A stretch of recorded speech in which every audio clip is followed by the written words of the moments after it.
This video is brought to you by Ridge Wallet, a slim front pocket wallet available in carbon fiber and titanium. With more than 250,000 sold, a lifetime guarantee and free shipping, get 10% off with the code GOLDFISH at ridgewallet.com. Hello everyone, it's Seth, probably better known as Saffron Olive, and it's time for another Instant Deck Tech. So as you know, this week is Ravnica Allegiance week, and every day we are looking at a different style of deck for our new standard format. So we kick things off on Monday with a nice mid-range Esper tempo style deck. Yesterday we talked Teamer Control, so today it's Aggro Day. We're talking some Gruul Aggro, just smashing people's face with some really big creatures, and this one comes to us from Von Ducky, who took it to a 5-0 finish in a competitive league on Magic Online, so congrats to Von Ducky on a really sweet deck. A quick reminder before we break down Gruul Aggro for Standard.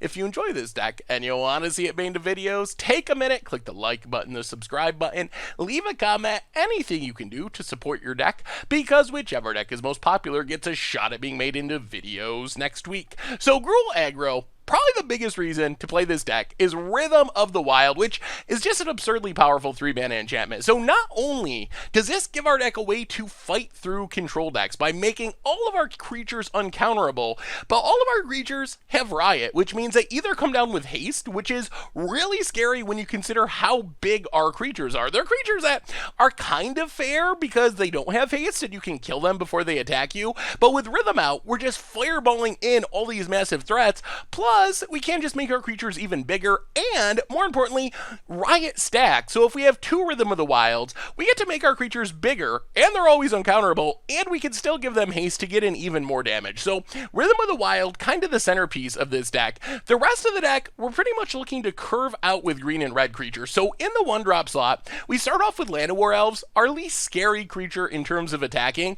but maybe our most scary creature because it allows us to play Rhythm of the Wild on turn 2 and get the fun started, and a really powerful 3-drop. So when we get to the 3-mana slot, you'll see that's where the Gruul deck is like overloaded with power. We also have Pelt Collector, which starts off kind of small, but as we play our big creatures, pretty easy for this to end up being a 3-3, a 4-4, a 5-5 for just 1 mana, which turns into a really big threat along the course of the game.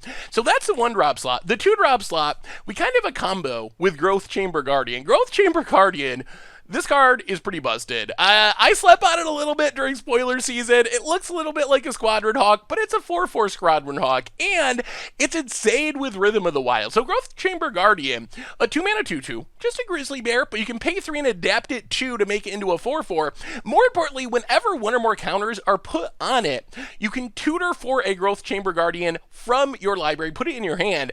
With Rhythm of the Wild out, we get to do this for free. We play Growth Chamber Guardian, we put the Riot counter on it with Rhythm of the Wild. We tutor out another one. So the next turn, we play it again. We get another 3-3 with the Riot counter, tutor out another one.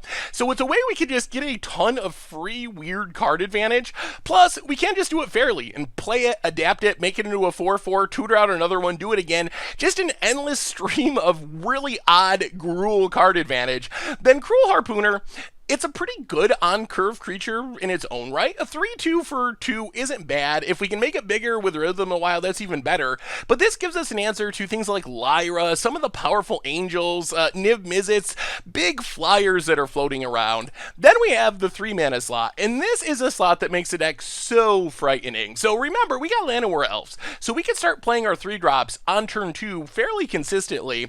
And then we have Steel Leaf Champion, just a 5-4 that can't be blocked by small creatures. A Gruul Spellbreaker already riots, can be a 4-4 with Trample, gives you Hexproof. It has Hexproof during your turn, and it can also just come in with haste. With Rhythm of the Wild out, it's so much damage. It's just so frightening if you're playing any sort of slower deck to know that a hasty Steel Leaf Champion, Gruul Spellbreaker, can be coming at your face turn after turn after turn after turn.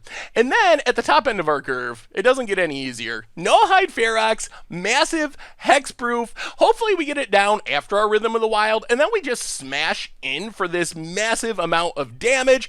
It kind of hoses certain weird things. There's not a ton of discard in the format, but if your opponent does play like a Nicole Bolas, you randomly hose them. But mostly just a massive undercosted 4-mana 6/6 with Hexproof. And then maybe the scariest card of all is Ghalta Primal Hunger. Ghalta coming down is one thing, and our deck can make it cheap really quickly with all of our big creatures. Ghalta coming down with haste, thanks to Rhythm of the Wild, it just ends games. Out of nowhere, 12/12 trample, smashing face to finish the game. So that's the creatures. Otherwise, we have one non-riot, non-creature spell, which is Thrash Threats. So Thrash, basically our removal spell, sort of like Fight, except we don't actually fight. We just deal damage equal to one of our creatures' power, and it can hit planeswalkers, which is a nice upside. Worst case, we can make a 4/4 beast for 4 mana with trample, which is pretty nice as well. Mana base, as simple as it gets, a shock land, a check land, a bunch of basic lands. In the sideboard, 4 control matchups, especially like Turbo Fog. Cindervines is our plan. Play Cindervines as our opponent's casting Fogs, casting Nexuses. They're taking damage each time, so hopefully it just burns them out of the game. Plus, this can blow up a Wilderness Reclamation, a Search for Azcanta. Banefire, uncounterable damage to go to our opponent's face. Then for more aggressive matchups, we get a ton of removal. Lava Coil when we need to exile something. A bunch more fight-style removal with Prey Upon and Rabid Bite. Active Treason to steal a big creature of our opponents and smash him with it. And then one Declare Dominance, which is kind of like a weird overrun. We pump one of our creatures, make all of our opponent's stuff block it. The sweetest part of this is if we can cast it on one of our big creatures, it kind of turns into like a board wipe, like a Ghalta that we've declared dominance. Our opponent's got to block it with everything. We're going to kill all of their stuff, so we can sweep away a bunch of small creatures with just one spell. And that is Gruul Aggro for Ravnica Allegiance Standard, and that's been our instant deck tech for today. So thank you so much for watching.